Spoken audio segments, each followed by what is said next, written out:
আমরা আশা করি নতুন জেনারেশনকে আমরা আর ভেদাভেদ শেখাতে চাই না। আপনি এলাকা থেকে ঝাড়ুপিঠা খেয়ে এসেছেন, এখানে এসে নতুন করে জনরসের মধ্যে পড়ার আর চেষ্টা করবেন না। আমরা আপনাকে আবারও বলতে চাই এই মিডিয়ার মাধ্যমে, আমাদেরকে আমার সম্পর্কে, আমার বাবা সম্পর্কে মুক্তিযুদ্ধের কি অবদান ছিল আমার এলাকায় খোঁজ নিন। আমার বাড়ি কপিলমুনি, যেখানে মুক্তিযুদ্ধের ঘাঁটি ছিল। আপনি নতুন করে টানাটানি করেন না। আপনি বলেছেন হোল্ডিং নাম্বার নাই। আপনাকে যে করুণা দেওয়া হয়েছে একটা দল থেকে, সেই দলের নেত্রীরও কিন্তু হোল্ডিং নাম্বার নাই।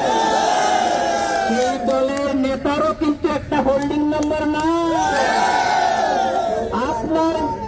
আপনার নিজের যোগ্যতায় কোনো হোল্ডিং নাম্বার হয় নাই।